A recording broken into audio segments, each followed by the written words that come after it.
All right, hello everybody, and welcome to the ACG Austin San Antonio chapter monthly luncheon for our virtual luncheon series. My name is Tom Singer, and I'm a director with the international search firm of Stanton Chase, and I've had the honor to get to host some of these online virtual meetings as they go on. So as you come in and join, make sure to turn off your camera and keep yourself muted because we are recording this whole session, and we like to have the recording be of our speaker. But then when we get to Q&A and networking, of course, we want to see all of your shining faces. This month, we're excited to have someone from San Antonio joining us as our speaker. We have Larry Cochran, and he is the founder and CEO of IAS Claim Services. And I'll give you a brief introduction of him in just a second. But first, before we start, I'd like to take a moment to thank the ACG chapter sponsors for the Austin and San Antonio chapter. That is Weaver, Insperity, Dykma, and Hire Better. And the ACG Austin and San Antonio chapter couldn't be able to do all the amazing things that they've been able to do for the last couple of years without the sponsorship of these four companies. So make sure that you support them when you can, and you smile every time you see Weaver, Insperity, Dykma, or Hire Better, whether it's through ACG or anywhere else, because they're the ones that keep us running. So I'm ready to get this show on the road. I hope you are too. Please use the chat room if you have questions.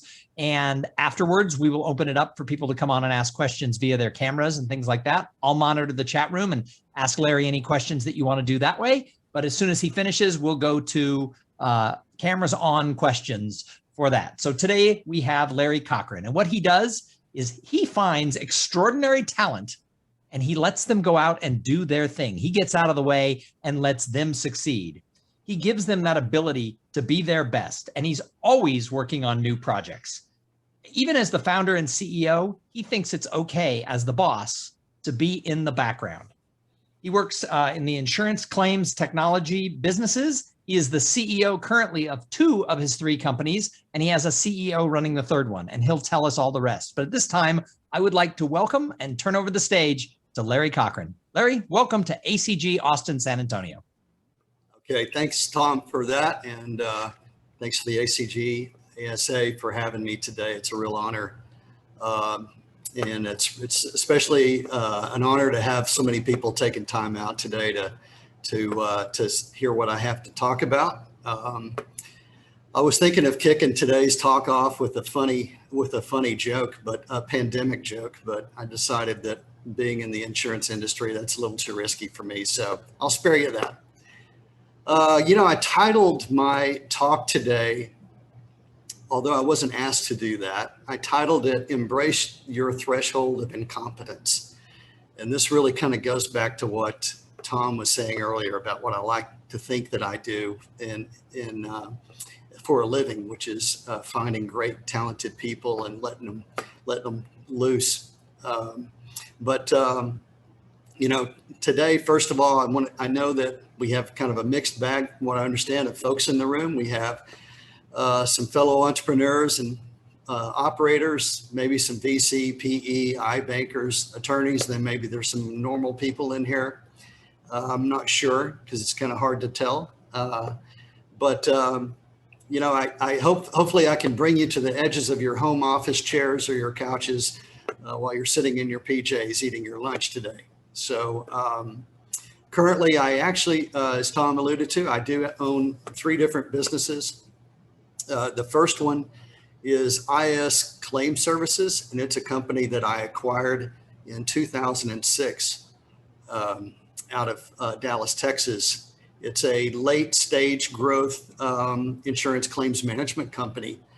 The second company is called Claimatic, and it's a B2B early stage growth SaaS, software as a service business that automates the triage, routing, assignment of insurance claims. And then the third business I have is called CMO, and it's an insurance consumer marketplace, and it is a brand new startup. So, before I kind of get into this, I'm going to share with you my business life story, give you a little bit of personal history, tell you a little bit about each of the businesses, how I got into those, the funding, the growth, stages, and then get into, I'm sure what people would want to know is that my exit strategies, and then finally kind of close up with talking about common threads of success among the businesses I've been involved in. So with that, I'll just kind of kick it off with my background.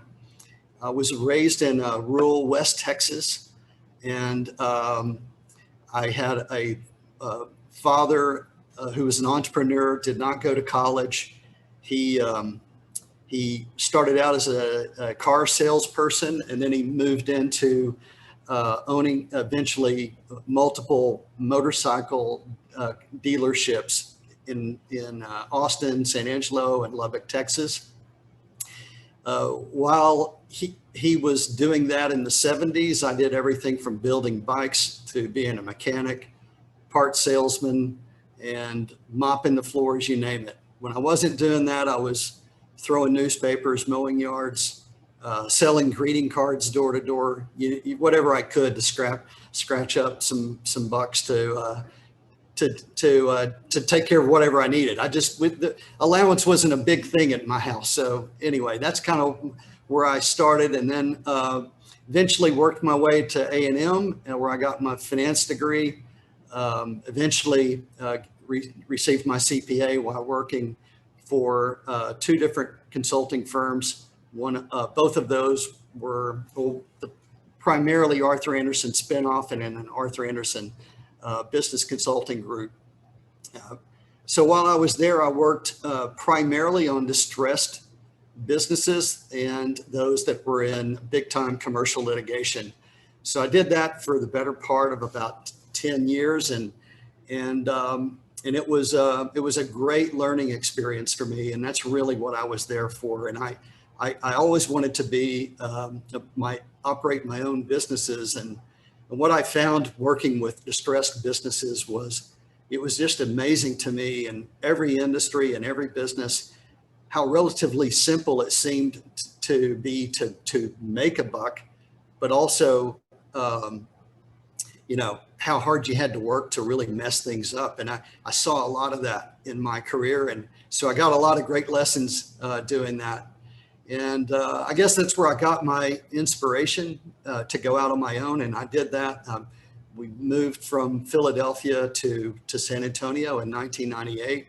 And in 2000, I left Arthur Andersen to start my own gig, mainly as a freelance consultant for companies in trouble or litigation, and looking for an opportunity to get into something that I could become an owner in. And fortunately, there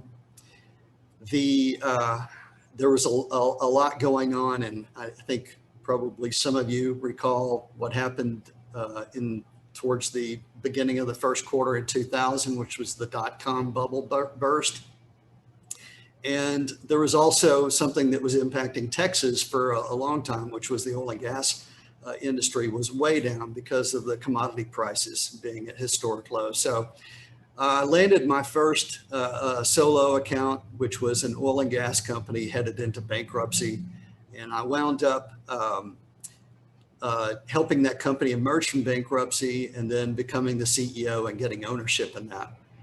So for the next 6 years, I was an oil man. I drilled a bunch of oil and gas wells, and commodity prices went from $18 a barrel to $85 a barrel when I sold out in 2006.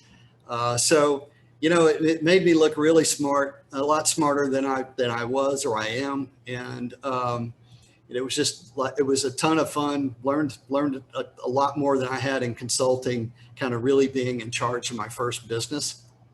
But I was able to take that exit, and I had enough to go look for something that I could really call my own. And that's when I discovered a company for sale that just seemed intriguing. And it was called IS Claim Services, and it was based in Dallas, Texas. And it was a very small independent adjusting firm that adjusted insurance claims for various insurance companies, property casualty companies, across mostly the state of Texas. So so I got into,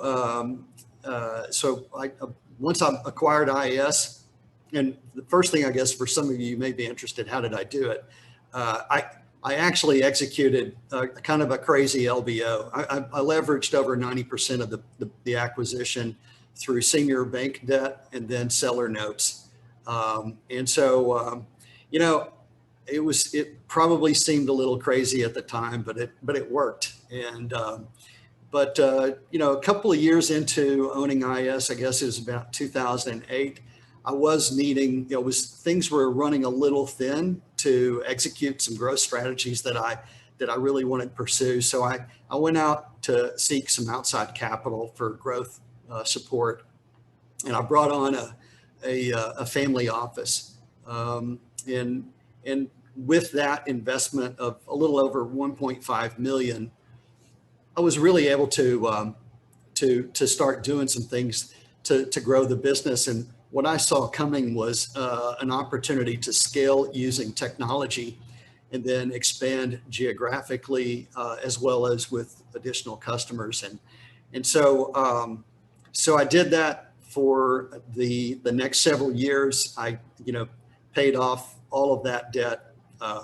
About 3 years ago, we had emerged as a pretty major player in the industry. We were in all 50 states.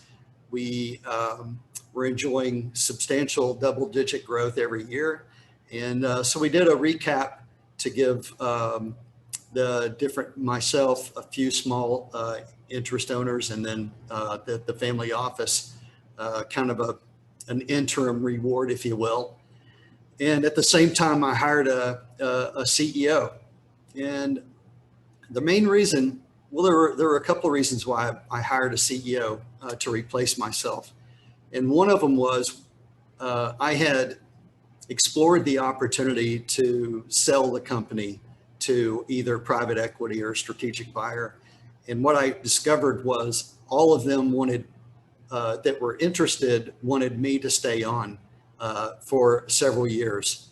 And I just started thinking about, do I really want to sell my business and then become an employee again? And that just didn't sound appealing to me. So I jettisoned that idea, found a CEO, and brought the person in with the idea to help take it to the next level. And that was really another turning point in my life as this person, he knew nothing about claims, but he was a very good operator. He came from Rackspace. He was one of their GMs, and so he's mostly in technology, but I really looked to him for our expansion. So bringing him in really freed me up to pursue the next business, which was Claimatic, Claimatic is a software, it's a B2B software as a service that automates the triage, routing, and assignment of insurance claims. And that's kind of a mouthful, but as an insurance consumer, maybe you've had to file a claim before. Well, when insurance companies receive it, they have to figure out, what does the claim involve? What are the attributes? Where is it located? And then how do we get that into the right hands to have a good customer experience?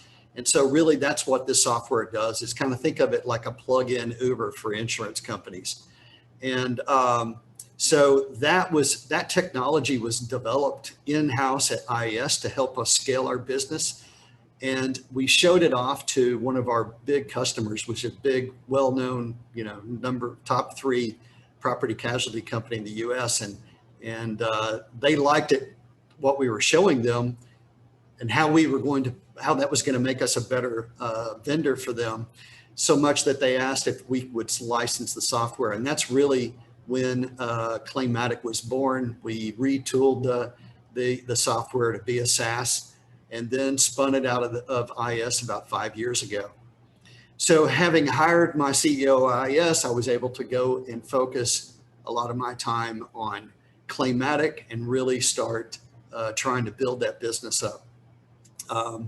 It's still, I would consider, in an early stage company. We've had some really great successes in the last last year, and I think partly driven by the pandemic, where insurance companies had to force a lot of their operations to be remote work, and I think that revealed some process challenges that they needed to solve with automation.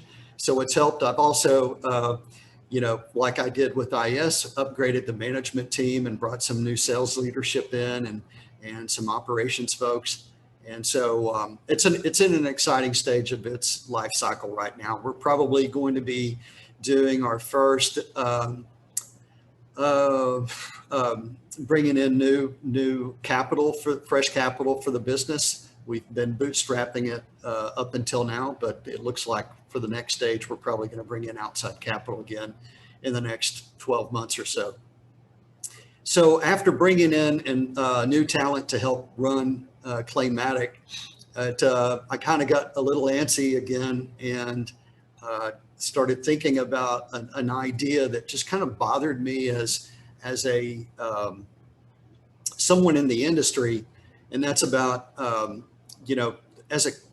I'm a fairly sophisticated insurance customer, I would think, and yet I really felt like, and I still to this day, I'm challenged by not knowing what should I have, what do I have, how is it priced, how do insurance companies look at me, how can I be a better shopper, how can I be a better manager of my own risk. And so that's when I decided during the middle of a pandemic to start another business. And so CMO is in very early stage. The idea is to create an insurance consumer marketplace that is really driven by providing the consumer with complete transparency, insights, and education about themselves, the stuff that insurance companies use and hide in a black box that consumers typically don't get to see. And for instance, what kind of score they might have in terms of risk, what their DMV report says about them and how that influences the price of their risk, past claims history, their financial risk scores, all that stuff. So anyway, it's launched. I've got a team in place, and we're working hard. We're doing right now, running 1 million different tests, beta tests with marketing campaigns, and starting to really see it take off. Really, as you can probably see, I'm a little passionate about it, and I'm excited about its growth potential. We are, after the seed capital, we raised over 3 million last year. We're probably headed to a Series A sometime late summer, early fall. With CMO, the exit strategy is, who knows? Dream big, right? IPO possibly, but it's a long way off. There are also lots of strategic opportunities. On Claymatic, I didn't mention, the potential exit strategies there, but there are loads of insurance software technology companies, and there are quite a few that are extremely large.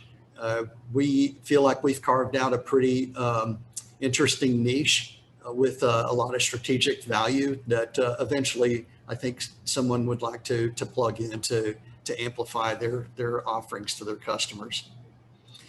So really that's it on all of my businesses. And I guess the next thing is, what are the common threads that I would say that's really led to some successes and that I've had. And I think the first one is the title of the talk is, and know your threshold of incompetence and embrace that. And, I feel that by kind of always focusing on, my own incompetencies and what that could potentially mean to any part of my business, I've been able to really zero in on the right people to fill and complement me and add to the business. I think if you always are looking at that, you're going to be making the right choices when you're bringing people on.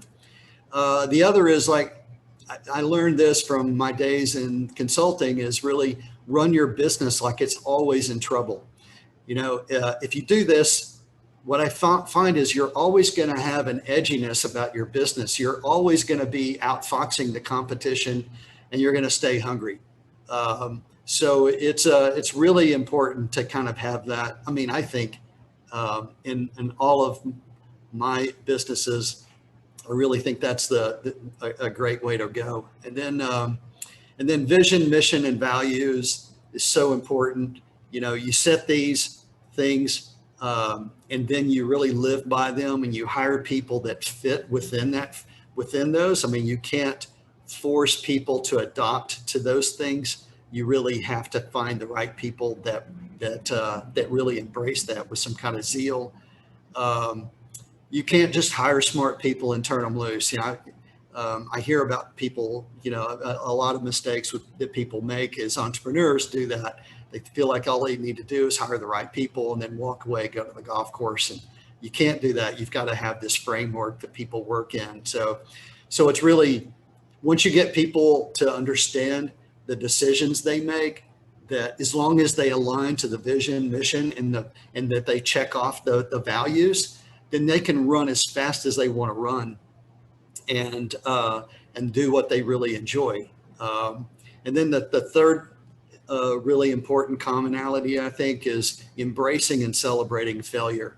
I tell everybody in our businesses that we are hired to break things, not by our customers, but by our stakeholders for sure, our investors, our families. You don't survive in any business if you're not willing to break things to figure out what you need to do to go to the next level or to reinvent yourself. And so, I just say we're not hired to keep things from breaking. We're hired to break things. And so anyway, with that, that's I hope that I've given you some nuggets to think about. So Larry, thanks for sharing your story and your philosophy around that stuff. There's a couple of questions that came in. So one was in the chat room. Well, they were all in the chat room, but one was public and two were directly to me. So the one that was public was from Bill.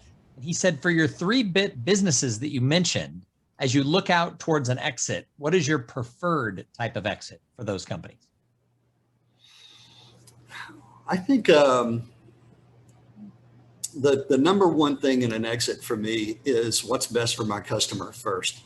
Because if I'm not looking at the customer if I'm not looking at the exit from that lens, I think I would make a mistake that could potentially blow the exit up or result in the destruction of something that I'm really proud of, that I've taken a lot of hard work and a lot of hard working, honest people to build over time. So that there are just so many different exit opportunities in today's world.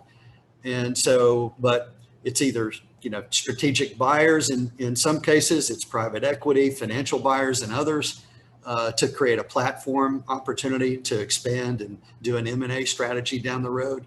And then the public markets now with SPACs and other vehicles. I think every business would have its own set of, algorithm for deciding which is the best path. Awesome. And then another question that came in was, around the idea of embracing your own incompetency. That's really hard for a lot of leaders to do. So many business leaders, kind of have the either fake it till you make it attitude or the I am the smartest person in the room attitude. How do you counsel other entrepreneurs and business leaders to be able to step back and take the philosophy that you shared? Yeah. Well, I think one thing that I try to do is really listen when we're having meetings, whether it's Zoom meetings or meetings among personnel, and listen to how you're challenged. How many times are you getting challenged by your team? And if you're not getting challenged by your own team, then they're probably afraid or intimidated, or you haven't created the right environment to let them, give their ideas and thoughts. which means you've probably sent the message that you know everything, that you're the smartest person and you've got all the answers. And that's the most dangerous territory any business owner can operate in. So, and then another question was, how do you keep it all straight, being CEO of two companies and then the owner of a third? How do you get your day done? It actually said, do you sleep? ?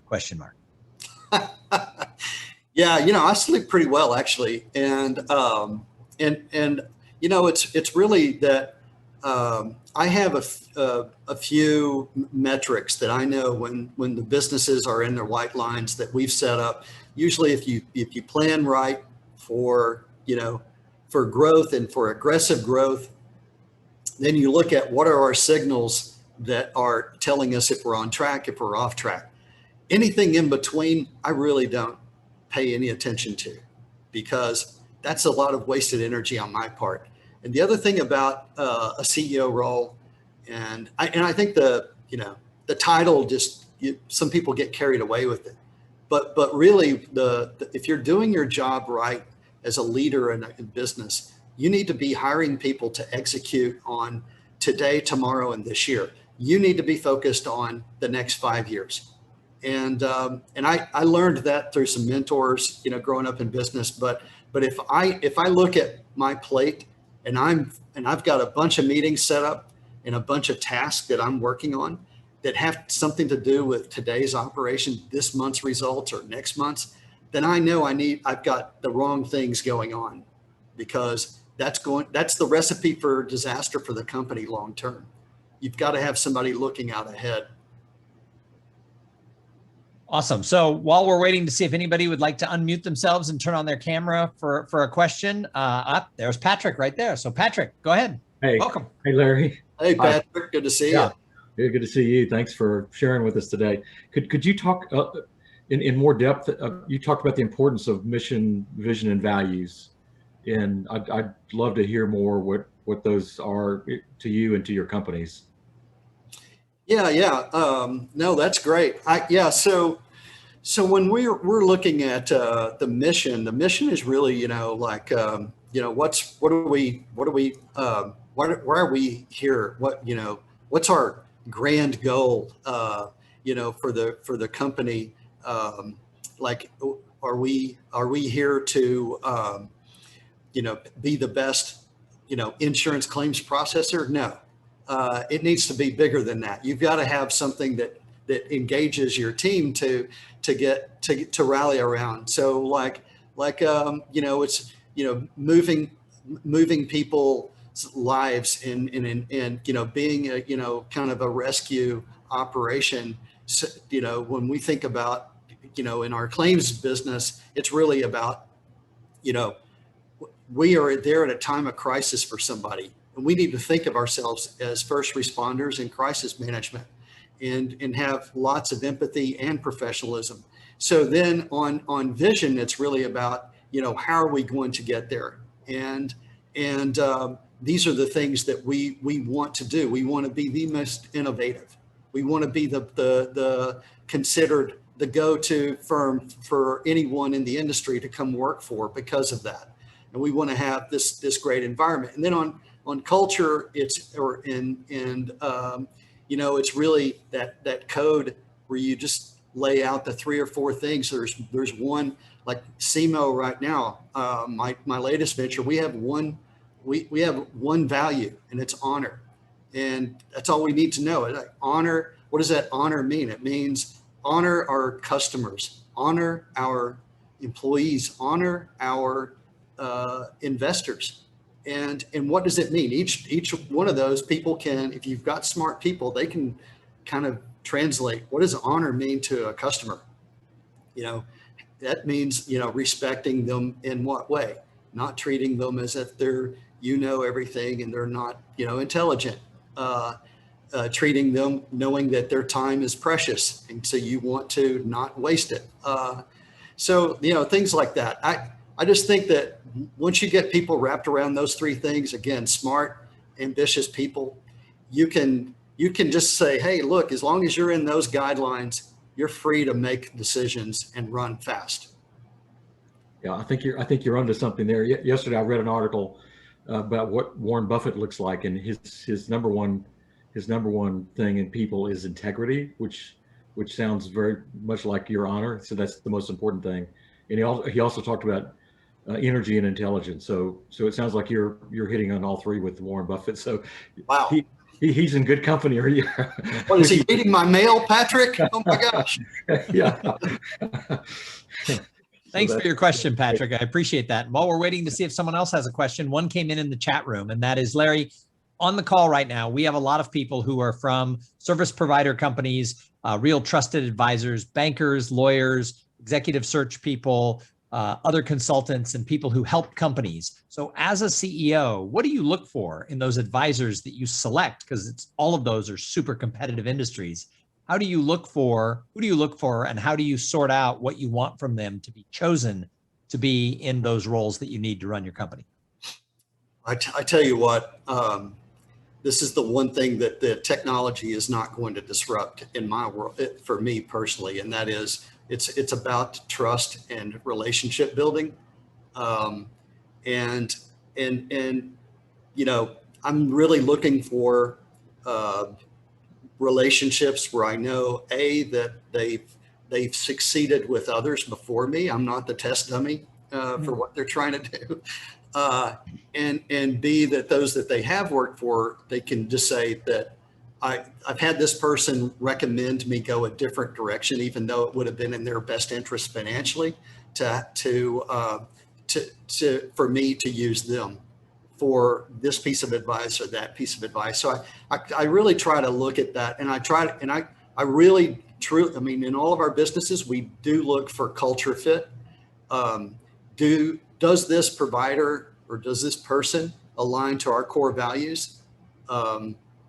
Because that can become a real problem if someone's giving you advice and ignoring that advice doesn't really match with your core values. So then you're just wasting your time.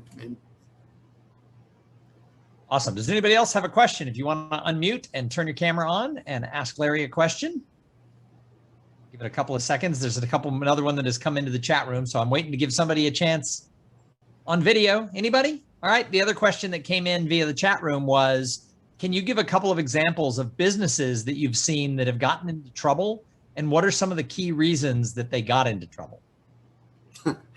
Oh yeah, I could go on all day with this one. I don't know how many of you people were around when when the weight loss company that was based here in San Antonio, it was called Body Solutions. It was on every radio station. They had DJs all over the country promoting Body Solutions. It was lose weight while you sleep, and that company was an amazing failure, and it was really about the leadership there, and it was a massive ego that was running this thing.